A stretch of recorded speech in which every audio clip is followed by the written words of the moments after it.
Edukasi, channel YouTube HMJ PLS UNESA. Kali ini bersama aku, Silvi. Kita akan belajar bersama mengenai seorang tokoh yang menyumbang banyak sekali pemikirannya di dunia pendidikan luar sekolah. Siapakah tokoh itu? Ya, tokohnya adalah Paulo Freire.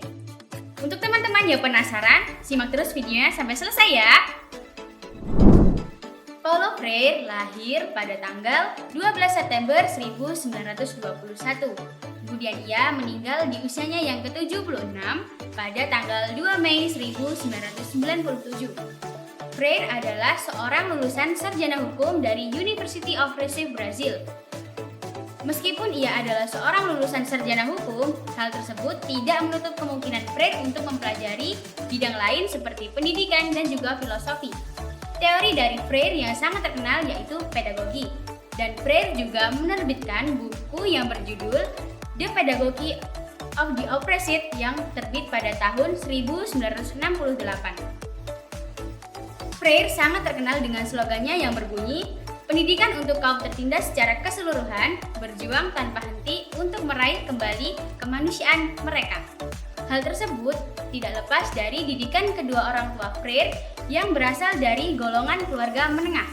Sejak kecil, Freire terbiasa hidup berdampingan dengan kaum buruh, petani, dan juga rakyat tertindas, sehingga Freire sangat mengerti bagaimana keadaan mereka. Para kaum buruh, petani, dan kaum tertindas memiliki keterbatasan akses pendidikan.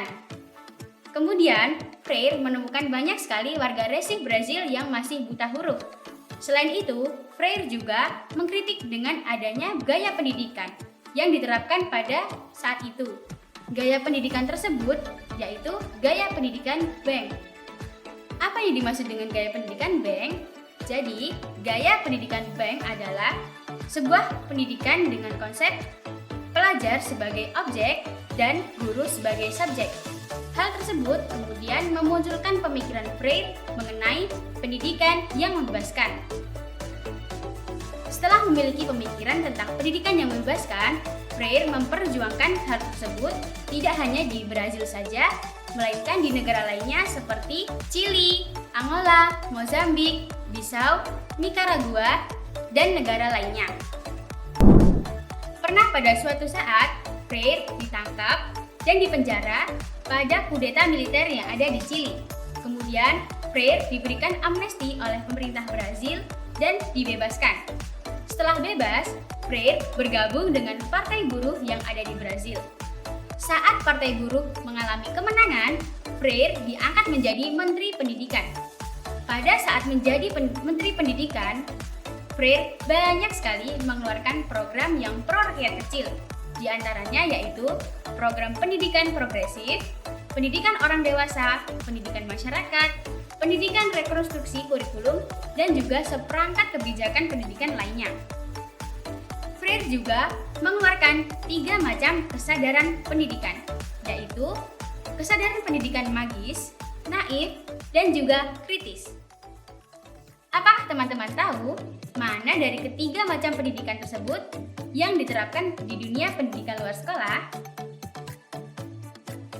Jadi, dari ketiga macam kesadaran pendidikan tersebut yang diterapkan di dunia pendidikan luar sekolah adalah pendidikan kritis. Mengapa demikian? Karena pendidikan kritis adalah sebuah konsep yang membangunkan masyarakat untuk sadar dan peka terhadap semua kejadian atau peristiwa yang terjadi di lingkungan mereka seperti kemiskinan dan eksploitasi. Tujuan dari konsep pendidikan kritis juga membentuk masyarakat yang peka terhadap segala perubahan dan perlakuan dari pihak penguasa atau pihak dominan.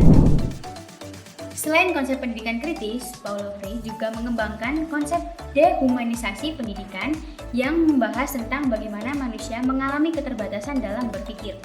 Cukup sekian pembahasan mengenai Paulo Freire kali ini. Tetap semangat belajar, jangan lupa nantikan konten tokoh-tokoh selanjutnya. Terima kasih.